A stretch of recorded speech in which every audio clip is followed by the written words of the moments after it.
আসসালামু আলাইকুম প্রিয় শিক্ষার্থীরা, আশা করি সবাই ভালো আছো। আজ আমরা মূল্যায়ন ছক 1 এখান থেকে আলোচনা শুরু করব। তো তোমরা এখনও যারা চ্যানেলটি সাবস্ক্রাইব করোনি জলদি জলদি সাবস্ক্রাইব করে ফেলো।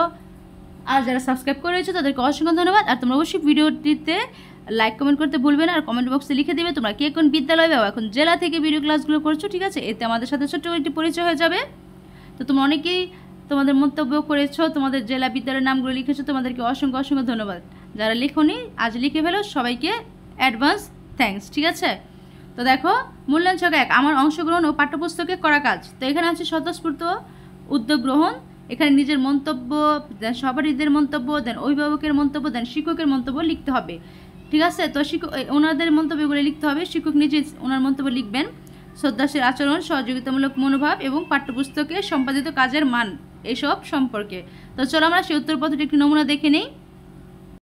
তো দেখো, আমরা উত্তরপত্রে চলে এসেছি। এখানে স্বতঃস্ফূর্ত উদ্যোগ গ্রহণ, নিজের মন্তব্য, সহপাঠীর মন্তব্য, অভিভাবকের মন্তব্য, শিক্ষকের মন্তব্য, আমি সবগুলো খুব ভালো খুব ভালো খুব ভালো দিয়ে দিয়েছি। তোমরা চাইলে এখানে শিক্ষকের মন্তব্য খালি রাখতে পারো, উনি দিয়ে দিবেন, ঠিক আছে? আমি নমুনা অনুযায়ী দিয়ে দিয়েছি। ঠিক পর্যায়ক্রমে আমি শ্রদ্ধাশীল আচরণের বেলাও দিয়ে দিয়েছি খুব ভালো খুব ভালো খুব ভালো ভালো, ঠিক আছে? তো শিক্ষকের মন্তব্য চাইলে তোমরা এই ঘরটা ফাঁকা রাখতে পারো। দেন দেখো, সহযোগিতামূলক আচরণের সেখানেও আমি দিয়ে দিয়েছি সহযোগিতামূলক মনোভাব খুব ভালো ভালো খুব ভালো ভালো। দেন দেখো, এখানে আছে পাঠ্যপুস্তকে সম্পাদিত কাজের মান খুব ভালো খুব ভালো খুব ভালো খুব ভালো। তো আশা করি তোমাদের প্রথম ছকটি কমপ্লিট হয়ে গিয়েছে। তো দেখো, আমরা আমাদের মূল্যায়ন ছক 1 সেটা কমপ্লিট করে ফেলেছি। এখন আমরা নেক্সটে যাব, সেটা হচ্ছে আমাদের মূল্যায়ন ছক 2 এবং পেজ হচ্ছে 132, ঠিক আছে? তো আমরা মূল্যায়ন ছক 2 দেখি এখানে কি বলা আছে। এখানে বলা আছে, দেখো, ভূমিকা অভিনয়ের মূল্যায়নের মাধ্যমে অভিজ্ঞতার মূল ধারণাগুলোর অর্জন। মূল্যায়ন ভূমিকা অভিনয়ের পর নিজেদের স্ক্রিপ্ট, বিষয়বস্তু, অভিনয় ইত্যাদি প্রক্রিয়া ইত্যাদির যে প্রক্রিয়াগুলো আছে কেমন লেগেছে, কতটা উপভোগ্য ছিল, মানে কতটা তোমরা উপভোগ করেছো, হ্যাঁ, তা নিয়ে সহপাঠীরা আনুষ্ঠানিক আনুষ্ঠানিক নয়, অনানুষ্ঠানিক মূল্যায়ন করবে। অন্য দলের সহপাঠীরা কেমন উপভোগ করেছে এবং বিষয়বস্তু ও প্রক্রিয়ার উপর তাদের মতামত দিয়ে মূল্যায়ন করবে। শিক্ষক আমার কাজের প্রক্রিয়া, অংশগ্রহণ, ধারণার উপর মূল্যায়ন করবেন ও ফিডব্যাক দিবেন। তাহলে এখানে দেখো, ভূমিকা অভিনয় দলগুলো আছে এখানে, ঠিক আছে? আর এখানে আছে ভূমিকা অভিনয় পরিকল্পনায় দ্বন্দ্ব বিষয়ে কার্যকর ও অকার্যকর চিন্তা ও বিশ্বাসের ভিন্নতাকে চিহ্নিত করতে পেরেছে কিনা সেগুলো লিখতে হবে।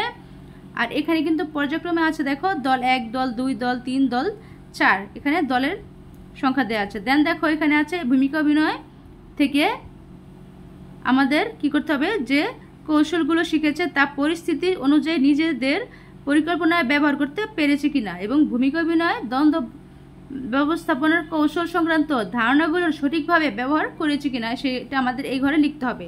তো চলো আমরা ছকটি পূরণ করে ফেলি। আর এর মধ্যে তোমরা এখনও যারা সাবস্ক্রাইব করে নাও। তো দেখো, আমরা উত্তরপত্রে চলে এসেছি। এখানে দল 1 দেখো, ভূমিকা অভিনয় পরিকল্পনা দ্বন্দ্ব বিষয় কার্যকর বা অকার্যকর চিন্তা কী ছিল ভালোভাবে চিহ্নিত করতে পেরেছে। দেন এই ছকে দেখো, যথাযথ ব্যবহার করতে পেরেছে, এখানে যথাযথ হবে, আকার হবে না। দেন দেখো, এখানে হ্যাঁ সঠিকভাবে ব্যবহার করতে পেরেছে। এখন আমরা দেখব দল 2।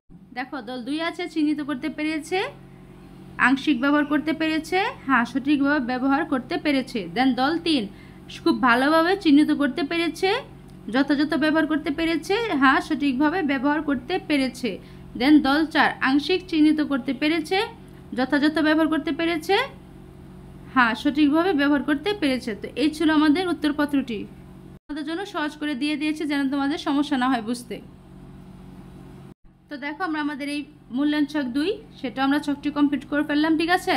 এখন আমরা যাব নেক্সট ছকে, সেটা হচ্ছে মূল্যায়ন ছক 3। এখানে বলা আছে, দেখো, দ্বন্দ্ব ব্যবস্থাপনার কৌশলগুলোর চর্চা মূল্যায়নের মাধ্যমে অর্জিত যোগ্যতা জীবনে প্রয়োগের মূল্যায়নটা কি। শিক্ষার্থীর নাম এখানে লিখতে হবে, বর্ণনামূলক ফিডব্যাক আছে, দেখো। দেন দ্বন্দ্ব ব্যবস্থাপনার কৌশল চর্চা সংক্রান্ত ব্যক্তিগত পরিকল্পনার যথার্থতা।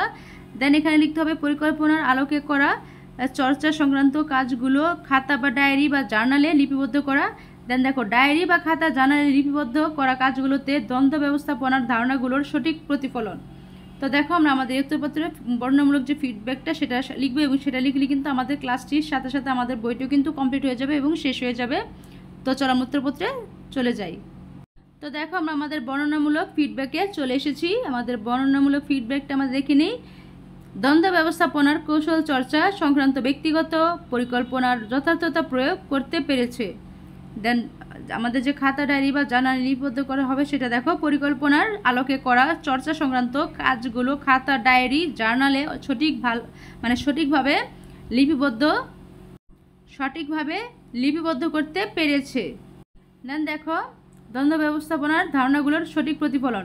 ডায়েরি খাতা জার্নালে লিপিবদ্ধ করা কাজগুলোতে দ্বন্দ্ব